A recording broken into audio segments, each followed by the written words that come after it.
Hello, Plaidman here. How you doing? I feel like I need to keep... I keep wanting to start the video like this. Like, hello, can you see me? How's this? Does this work? And I realized that in my head, this means like deuces. As in like, goodbye, toodles. As opposed to starting it with like, hey, how you doing? Anyways, neither here nor there. You'll have to excuse me. I'm wearing my Nintendo 64 shirt and I'm just relaxing. It's Friday and I have work on Saturday and Sunday, which is terrific. I'm excited for it, although it's going to be all in the sun and it's just going to be kind of a lot. But that's okay. Neither here nor there. What I wanted to talk about was something that my lady brought up to me, and I felt myself having a really hard time trying to explain it. And I feel like it fits within the subject of what Fridays are supposed to be, which is futures. Oddly, it is futures and past. It's actually going to be a 3-in-1, matter of fact. So here's what she brought up. She brought up that she would have liked to see me 10 years ago and what I was doing 10 years ago. And frankly, as she was asking me, I was going over like what I was doing, but I felt like that wasn't the answer that she wanted to hear. What she actually wanted to hear was, what kind of person was I 10 years ago? And perhaps see the evolution of how I became who I am now. And frankly, I'm not overly impressed with who I am now. I have a long way to go as far as where I'm aiming to go and where I want to be. So there's that. But I thought it was terrific because it was a very interesting question of like, well, what was I doing 10 years ago? Why was I doing that? Why has it been 10 years and I'm here instead of here, for instance? And she said some other stuff where she's like, oh, you had more hair and stuff like that. And I'm self-conscious about my hair. Part of the reason I wear hats, I do like that hat anyways, but it's a genetic thing. Perhaps there's other stuff that can be done about it. I'm just not aware of it. Maybe I'll go the Joe Rogan route eventually and get it done, or maybe I'll go the Donald Trump route and get that done. I don't know, whatever. I'm trying to get over it because it is what it is, and as far as I know, there isn't any like solid, do this and it'll stop and your hair will grow back. So maybe CRISPR stuff, genetic, whatever. Neither here nor there. Goodness gracious.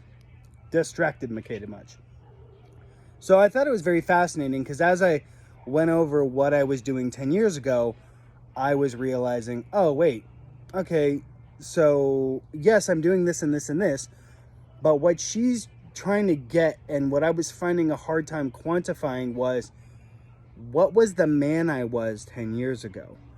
And how did that man end up being the man that she found at this point, 6 years after that? And it was a very fascinating thing because I don't know.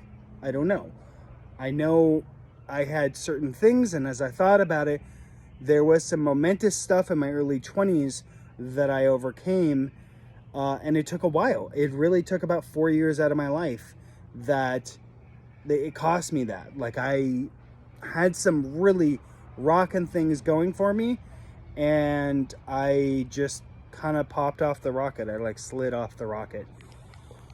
And maybe that's for the good. I don't know. You can't know. It's kind of an impossible thing to know. I don't really subscribe to your life is set in this certain path.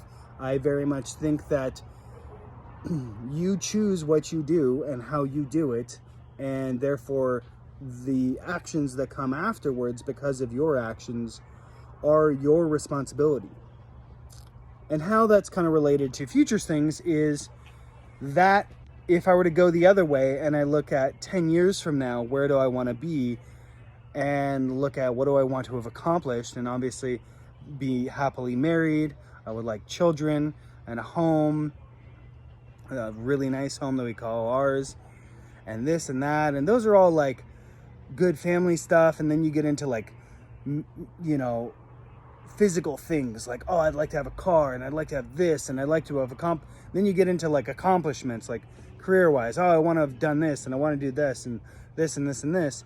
And all that is terrific, but ultimately it boils down to what I run into on a daily basis, and I struggle with, amongst many things, is, well, then what are you doing today to make 10 years from now happen? And I feel like there are some days that I'm really rocking it and I do a terrific job. And I probably overly celebrate for that. And then there are other days, and I feel like the last couple months it's been a little bit more of that than I care to admit, where I don't feel like I'm producing enough to accomplish that goal. And then I worry that in 10 years, will I look back and be like, dude, why were you just stop being lazy, just make it happen? So that's kind of the future element of it. I also wanted to talk about, I talked about the movie thing already, but there was a book that I would highly suggest. I believe it's called Postwatch, and I might have already mentioned it. I apologize. It's by Orson Scott Card, and it's a very terrific concept. You're in the future. They do the whole, like, you know, humans ruin the world, whatever. But they have this amazing technology to literally go back to any point in time in history, anywhere on the planet, and see and hear everything that transpired.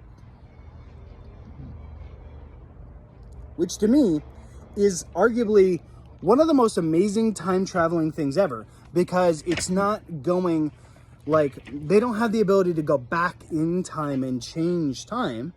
They have the ability to go back in time and see everything. So effectively, it makes every single history book, every single historical moment, every single historical character null and void. Like every little bit, every little dirty secret about Gandhi, Abraham Lincoln, George Washington, Mother Teresa, Martin Luther King, yada yada, you name them, doesn't matter. Just, and sorry, it was just the top people that came to my head.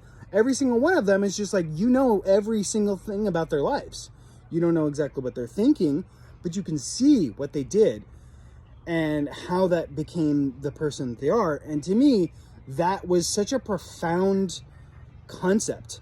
And it was so interesting to hear it mirrored by my fiance in a kind of like light, cutesy question, like, what were you 10 years ago? And I was thinking about like how amazing of an ability that is to hypothetically be able to go back in time and to really like look at and be like, oh, wow, those are the decisions I made. Maybe these are some other decisions. And I feel like it is within all of us to look back and be like, oh, hey, we should be doing better. I think any person out there who thinks that they couldn't be doing better is probably deluding themselves. Or frankly, maybe they're not deluding themselves, but maybe their goals are just not as high as they could be. Because frankly, we can all improve.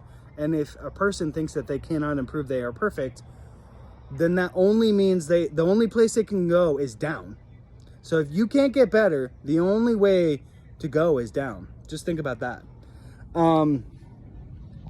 Anyhow, I suggest reading Postwatch by that author, Orson Scott Card.